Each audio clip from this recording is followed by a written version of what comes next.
बिस्मिल्लाहिर्रहमानिर्रहीम। अस्सलाम वालेकुम डियर स्टूडेंट्स। आज का आप लोगों का लेक्चर है मेटाबॉलिज्म ऑफ सेलुलोज़। सेलुलोज़ की मेटाबॉलिज्म को देखते हैं। सबसे पहले सेलुलोज़ का थोड़ा सा इंट्रोडक्शन मैं आप लोगों को कराऊंगी, उसके बाद फिर इसकी बायोसिंथेसिस देखते हैं। Synthesis of cell wall polysaccharide के हेडिंग के अंडर भी ये वाला टॉपिक आता है कि सेल वॉल पॉलीसेकेराइड प्लांट्स की होती है सेलुलोज़, और जो बैक्टीरिया होती है उनकी म्यूरेन होती है। दोनों एक दूसरे से रिलेटेड टॉपिक हैं और मैकेनिज़्म दोनों का तकरीबन कुछ सिमिलर है। सेलुलोज़ के बारे में है कि constituent of plant cell wall है, प्लांट सेल वॉल को बनाता है, स्ट्रेंथ उसको प्लांट के सेल्स को प्रोवाइड करता है, रिजिडिटी उनको देता है, उनको स्वेलिंग से रोकता है और उनको रप्चरिंग से रोकता है उस टाइम जिस टाइम की वाटर की एंट्री सेल के अंदर फेवर होती है due to osmotic pressure. Each year हर साल हमारे पास पूरी दुनिया में जितने भी प्लांट हैं वो सिंथेसाइज करते हैं, बनाते हैं 10 to the power 11 metric tons of cellulose, यानी कि इतना ज़्यादा सेलुलोज़ पूरी दुनिया भर के प्लांट्स बनाते हैं। यही वजह है कि ये मोस्ट अबंडेंट है पूरे बायोस्फीयर के अंदर, जितने भी पॉलीमर बनते हैं उनमें से मोस्ट अबंडेंट है।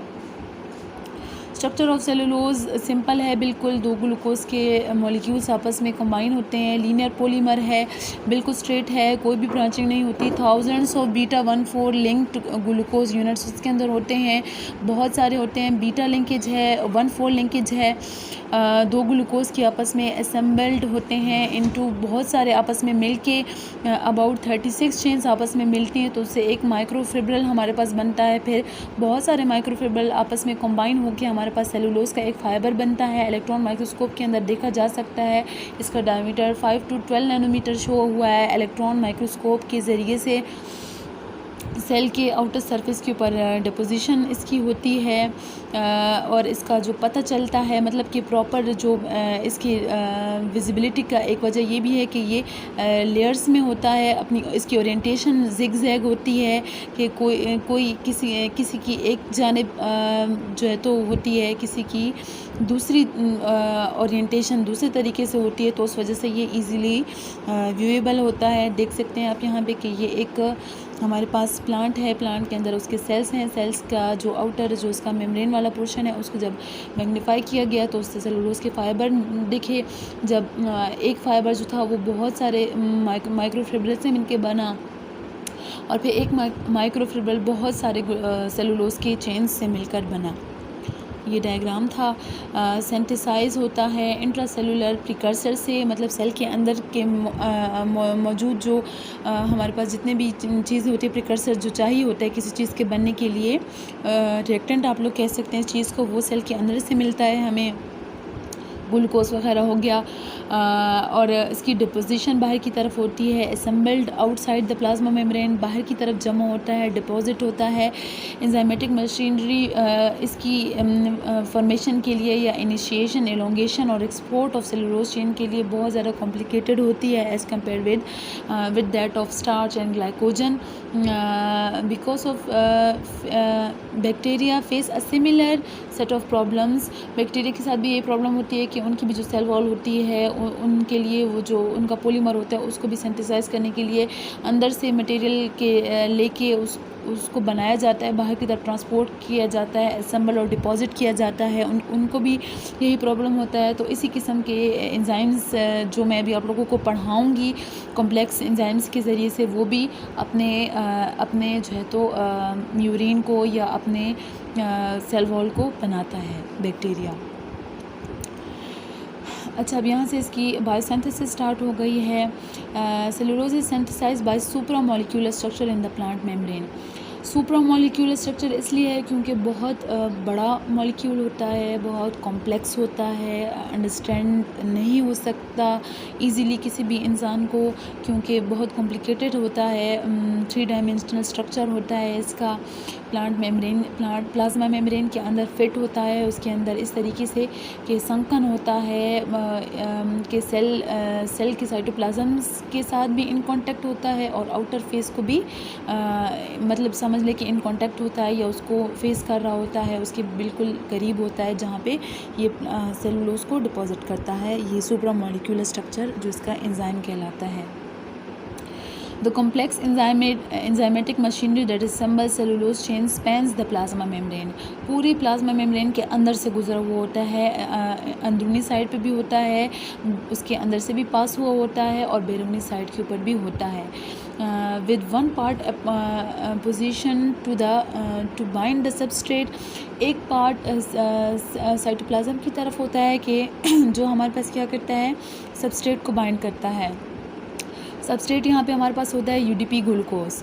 यूडीपी ग्लूकोज हमें प्रोवाइड करता है ग्लूकोज के मॉलिक्यूल्स को, और यूडीपी फिर बाद में अलग हो जाता है और ग्लूकोज के लिए जो है ना ये एज अ कैरियर एक्ट कर रहा है.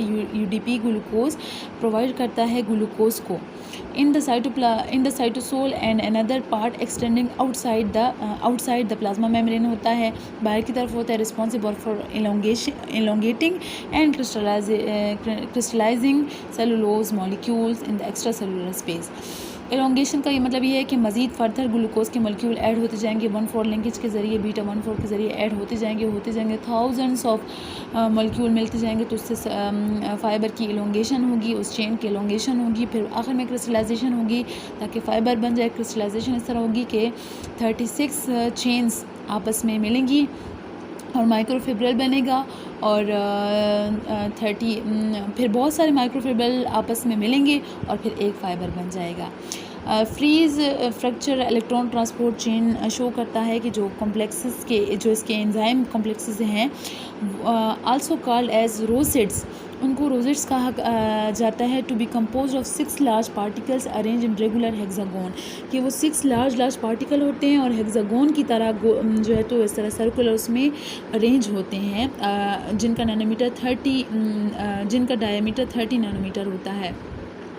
ये आप देख सकते हैं, ये 6 हैं, हेक्सागोन की शेप में बिल्कुल अरेंज हैं और इनको हम रोसेट्स कहते हैं. Cellulose synthase feeding UDP glucose from sucrose directly into the cell wall synthesis. Cellulose synthase जो है तो वो हमारे पास क्या करता है कि यूडीपी ग्लूकोज सुक्रोज से लेता है, अपने सुक्रोज की हाइड्रोलिसिस से यूडीपी ग्लूकोज बनता है और उसके ज़रिए से सेल वॉल हमारे पास बनती है. तो यूडीपी को जो चीज़ ग्लूकोज दे रही होती है वो बेसिकली सुक्रोज होता है, और फिर यूडीपी ग्लूकोज सेल वॉल की सिंथेसिस के लिए आगे हमारे लिए ग्लूकोज को ट्रांसपोर्ट करता है, उसको अवेलेबल करता है. फर्स्ट स्टेप यहाँ से स्टार्ट करेंगे, ये वाला step 1. Glucose is transfer from UDP glucose to a membrane lipid. Cell wall plasma membrane के अंदर एक लिपिड होता है, उसको मेम्ब्रेन लिपिड कहा गया है, उसको यूडीपी ग्लूकोज का मॉलिक्यूल ट्रांसफ़र करेगा. प्रोबेबली द प्लांट स्टीरोल साइटोस्टीरोल, ठीक है, जो मेम्ब्रेन का लिपिड है उसको साइटोस्टीरोल कह रहे हैं. एक ख़ास नाम उसको दे दिया गया है, स्टेरॉयड इन नेचर होता है और इसके अंदर OH ग्रुप भी होता है, यही वजह कि इसको साइटोस्टीरोल बोला गया है. On the inner surface of the plasma membrane ये होता है और यूडीपी ग्लूकोज इसको ग्लूकोज का एक मॉलिक्यूल प्रोवाइड कर देता है. तो अब यूडीपी भी इसके साथ लग गया और साथ में ग्लूकोज भी लग गया है, ठीक है. Here in intra cellulose synthase add several more glucose residue. अब क्या होगा कि इंट्रा सेलुलर सेलुलोज जो है, अब चूँकि ये बहुत कॉम्प्लेक्स एंजाइम है सेलुलोज सिंथेज, इसके अंदर इसके 2-3 पोर्शन होते हैं. एक वो होता है जो इंट्रा सेलुलर होता है, उसको हम इंट्रा सेलुलर सेलुलोज सिंथेज कहते हैं. वो ऐड करता है बहुत सारे glucose residue 1 by 1 beta 1,4 linkage के ज़रिए, फॉर्मिंग शॉर्ट ओलिगोसेकेराइड, छोटा सा ओलिगोसेकेराइड का एक चेन बनती है अटैच टू द साइटोस्टीरोल, जो कि साइटोस्टीरोल के साथ अटैच होती है, जोड़ी होती है, जिसको हम अब क्या कहेंगे, साइटोस्टीरोल डेक्स्ट्रिन कहेंगे. डेक्स्ट्रिन आप जानते हैं कि डेक्सा का लफ्ज़ 10 के लिए यूज़ होता है और डेक्स्ट्रिन उस चीज़ ऐसे मॉलिक्यूल को कहते हैं जिसके अंदर 10 ग्लूकोज के यूनिट्स हों. तो साइटोस्टीरोल डेक्स्ट्रिन है, दोनों आपस में जुड़े हुए हैं. Next the whole sitosterol dextrin flips across the outer face of the plasma membrane. Flips कर जाता है, एक किस्म का स्लिप कर जाता है या पास हो जाता है, ट्रांसपोर्ट हो जाता है to the outer face of the plasma membrane. अब एलोंगेशन की बारी आई है. इनिशिएशन हो चुकी है, ये जो स्टेप 1 था ये इनिशिएशन थी और आगे आप लोग एलोंगेशन पढ़ेंगे. Where it now associate with another form of cellulose synthase. अब वहाँ सेलुलोज सिंथेज की दूसरी फॉर्म आएगी.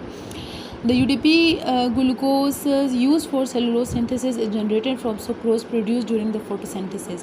प्लांट्स के अंदर फोटोसिंथेसिस में जब ग्लूकोज बनता है तो उससे हमारे पास सुक्रोज बन जाता है ताकि ऑस्मोटिक प्रेशर मैनेज रहे। तो होता ये है कि सुक्रोज फिर हमें प्रोवाइड करता है glucose for the synthesis of UDP. वो देखें ये स्ट्रक्चर, ये रिएक्शन आप लोगों को शो किया गया, sucrose plus UDP change into UDP glucose plus fructose.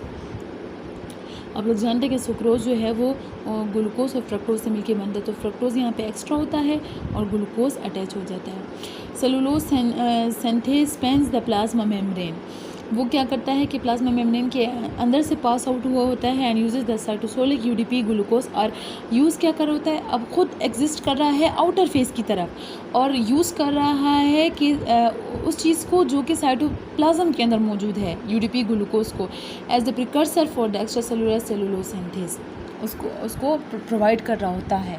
Precursor होते हैं यूडीपी ग्लूकोज सेलुलोज के लिए। A membrane bound form of sucrose synthase form a complex।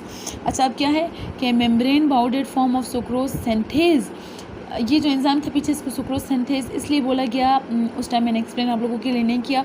Sucrose synthase वो चीज़ होती है जो सुक्रोज को बनाती है फ्रॉम ग्लूकोज एंड फ्रक्टोज, मगर ये जो एंजाइम होता है ये रिएक्शन को रिवर्सिबली कैटालाइज करते हैं, मतलब फॉरवर्ड में भी लेके जाता है और बैकवर्ड में भी लेके जाता है। तो यही वो सेलुलोज सिंथेज वो एंजाइम होगा कि जो इसको रिएक्शन को बैक में भी लेके जाएगा, फॉरवर्ड में भी लेके जाएगा, तो उससे एक ख़ास मिकदार में हमें यूडीपी ग्लूकोज मिलता रहेगा। ठीक है, तो अब एक कॉम्प्लेक्स बना है सेलुलोज सिंथेज का with the complex with cellulose synthase, यानी कि सुक्रोज सिंथेज और सेलुलोज सिंथेज का कॉम्प्लेक्स बना हुआ है। आप इस बात से अंदाज़ा लगा सकते हैं कि ये रोजेट्स कितने कॉम्प्लेक्स एंजाइम्स होते हैं कि आप लोग देख रहे हैं कि कितना कॉम्प्लिकेटेड इसका वो है कि इसके साथ सेलुलोज सिंथेज के साथ सुक्रोज सिंथेज भी मतलब लिंक हो रहा है, मर्ज हो रहा है। Feeding the UDP glucose from sucrose directly into the cell wall synthase, provide करता है ग्लूकोज के यूनिट्स को। A second form of cellulose synthase extend the polymer. अब एक दूसरी ये जो सेकेंड फॉर्म है सेलुलोज सिंथेज की, वो इसको इलोंगेशन करेगा 500 to 15,000 ग्लूकोज के यूनिट्स को एडअप करेगा in the chain extending into the outer face of the cell, जो कि सारे का सारा बाहर की तरफ, सेल के बाहर की तरफ एक्सटेंड होगा। आप लोगों को मैं ये डायग्राम के ज़रिए भी बता सकती हूँ, जो यहाँ पे देखें, ये हमारे पास रोजेट्स हैं। रोजेट्स का ये वाला डायग्राम मैंने ऊपर आप लोगों के लिए बड़ा करके अलग से पेस्ट किया हुआ है, और ये इसका कलरफुल डायग्राम है, शो कर रहा है कि 6 रोजेट्स हैं और बहुत कॉम्प्लिकेटेड है। देखें, ये साइटोप्लाज्म के साथ भी डायरेक्टली इसका फेस कर रहा है साइटोप्लाज्म को, और आउटसाइड ऑफ द सेल को भी, आउटर फेस को भी डायरेक्टली फेस कर रहा है। और आप लोग देख रहे हैं कि यूडीपी ग्लूकोज जो है, ये देखिए, ये यूडीपी ग्लूकोज का मॉलिक्यूल है। सुक्रोज चेंज होता है फ्रक्टोज में, और सुक्रोज का ग्लूकोज चला जाता है इसके अंदर, यूडीपी ग्लूकोज हमारे पास बन जाता है, और ये इधर से प्रोवाइड हो रहे थे। और ये लंबी चेन हमारे पास किसकी बन रही है, हमारे पास सेलुलोज की बन रही है, और बहुत सारी चेन्स आपस में इकट्ठी एक ही रोजेट्स में हमारे पास बन रही हैं। ये हमारे पास माइक्रो वो है, ट्यूब्यूल है, और ये कॉम्प्लेक्स ये हमारे पास स्ट्रक्चर है। इसमें डायग्राम अभी इतना क्लियर नहीं आ रहा, लेकिन अगर आप लोग इस डॉक्यूमेंट को अपने मोबाइल में खोलेंगे तो ये आप लोगों के लिए बहुत क्लियर होगा। ये वो कोलेस्टेरॉल था जो मैंने आप लोगों को बताया कि जो शुरू में ग्लूकोज को अपने साथ अटैच करता है और 10 मॉलिक्यूल्स ऑफ ग्लूकोज को अपने साथ अटैच कर लेता है, और फिर बाद में एलोंगेशन होती है। ये वो कोलेस्टेरॉल था हमारे पास। वापस आएंगे अपने उसकी तरफ। The action of the enzyme is progressive, मतलब लगातार जारी होता है। ऐसा नहीं होता कि एक एंजाइम एक ग्लूकोज के मॉलिक्यूल को ऐड करे, फिर हटे, फिर दोबारा से अटैच होकर दूसरे मॉलिक्यूल ग्लूकोज के मॉलिक्यूल की एडिशन को कैटालाइज करे। ऐसा नहीं होता, बल्कि लगातार होता रहता है। Each of the 6 globules of rosettes, अब देखिए, each of the 6 globules of rosettes, मतलब 6 रोजेट्स थे इसके, और हर के अंदर 6 ग्लोब्यूल्स हैं। प्रोटीन के एंजाइम्स के ग्लोब्यूल्स होते हैं, तो 6 हैं। तो हर एक रोजेट्स का जो एक सर्कुलर पोर्शन था वो उसके अंदर 6 ग्लोब्यूल्स हैं, तो हर एक 6 चेन्स को बनाएगा सेलुलोज की। consisting of multiple protein subunit that together catalyze 6 cellulose chains. हर एक 6 को बनाएगा. स्टेप नंबर 4 में हमारे पास क्या होता है कि large enzyme complex that catalyse this process actually move along the plasma membrane. ये जो रोजेट्स होते हैं ये स्टैटिक नहीं होते बल्कि मूव करते हैं अलोंग द प्लाज्मा मेम्ब्रेन. एक जगह नहीं ठहरे रहते बल्कि मूवमेंट इनकी होती है, क्योंकि प्लांट की एक ही जगह पे तो नहीं होती डिपोजिशन मुख्तलिफ जगह पे होनी होती है. Following the course of microtubules in the cortex. जितने भी माइक्रोट्यूब्यूल्स होते हैं कॉर्टेक्स यानी कि सेल के आउटर फेस मतलब कि साइटोप्लाज्म का जो आउटर वो वाला साइटोप्लाज्म जो आउटर उसकी तरफ होता है, आउटर साइड की तरफ होता है, मतलब कि प्लाज्मा मेम्ब्रेन की तरफ होता है, उसको हम कॉर्टेक्स का लफ्ज़ उसके लिए यूज़ करेंगे. तो उसमें क्या होता है कि माइक्रो ट्यूब्यूल्स के साथ साथ मूवमेंट होगी हमारे पास एंजाइम इसकी रोजेट्स की. The cytoplasmic layer just under the membrane. ये कॉर्टेक्स के लिए इन्होंने एक्सप्लेन कर दिया कि ये वो साइटोप्लाज्मिक लेयर है जो जस्ट अंडर द मेम्ब्रेन होती है. Because this microtubules lie perpendicular to the axis of the plant growth. देखें जो माइक्रोट्यूब्यूल्स होते हैं वो perpendicular to the plant growth axis of plant growth होते हैं. देखिए प्लांट के ग्रोथ जैसे कि कोई सा भी सीधा सा प्लांट है उसकी ग्रोथ अपवर्ड होती है ना, तो जितने भी माइक्रोट्यूब्यूल्स होते हैं वो यूँ समझ लें कि वाई एक्सिस में पड़े हुए हैं और जो ग्रोथ है वो जेड एक्सिस में हो रही है, तो परपेंडिकुलर हुए ना.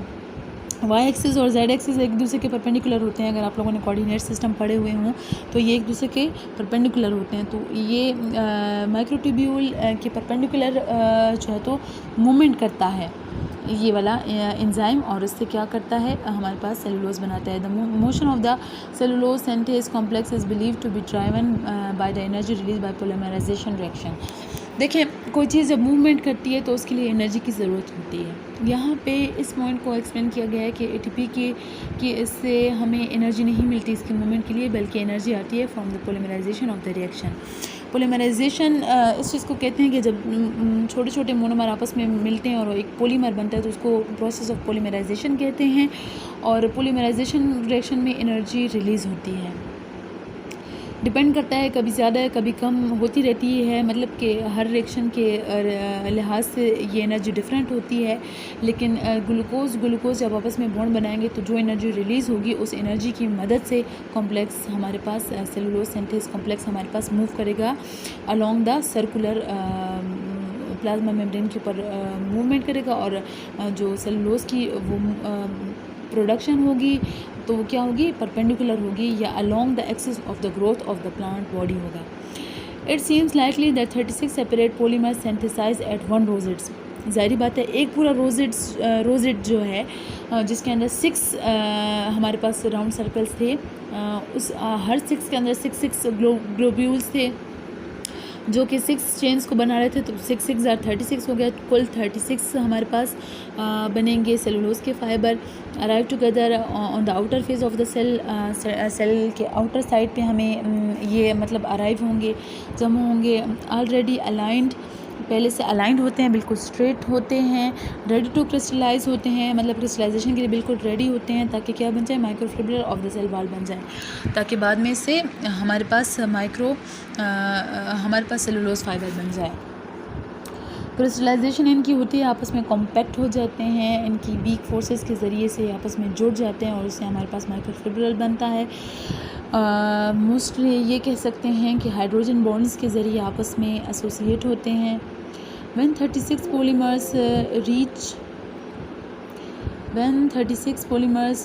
reach some critical length, जब एक ख़ास लेंथ तक पहुंच जाती है तो उसके बाद इसकी सिंथेसिस की टर्मिनेशन हो जाती है. अननोन मैकेनिज़्म है, उसका मैकेनिज़्म टर्मिनेशन का हमें नहीं पता. Crystallization into microfibril follows. उसके बाद क्या होती है क्रिस्टलाइजेशन होती है. ये टर्मिनेशन का प्रोसेस अननोन है, मतलब कि अभी तक ये डिस्कवर ही नहीं हुआ. ये छोटा सा डायग्राम है जो शो कर रहा है, जैसे कि आप लोगों को मैंने बताया कि ये साइटोस्टेरोल है. इसके साथ शुरू में कुछ 10 ग्लूकोज के यूनिट आते हैं, फिर ये ट्रांसफ़र कर देता है सेलुलोज सिंथेस के लिए. सेलुलोज सिंथेस का एक इनर फेस होता है जो कि इसके अंदर एडिशन करता है कुछ ग्लूकोज की. उसके बाद ये पास हो जाता है, फ्लिप आउटसाइड द मेम्ब्रेन हो जाता है. फिर बाहर इसकी सेलुलोज सिंथेस की टाइप 2 इसके फर्दर एलोंगेशन को प्रमोट करती है और ये पूरी एलोंगेशन होती है. एलोंगेशन के लिए यूडीपी ग्लूकोज हमें अंदर से आ रहा है, ये सुक्रोज का मॉलिक्यूल है, ये इसकी ब्रेकेज होती है, ये टूटता है, फ्रक्टोज बाहर निकल आता है और यूडीपी ग्लूकोज अंदर ग्लूकोज को ट्रांसफ़र करता है, जो कि ये एंजाइम्स साइटोप्लाज्म के थ्रू पास आउट करता है यूडीपी ग्लूकोज को। और अंदर क्या होता है, हमारे पास बाहर की जानिब सेलुलोज की सिंथेसिस होती है। ये माइक्रोट्यूब्यूल इसके परपेंडिकुलर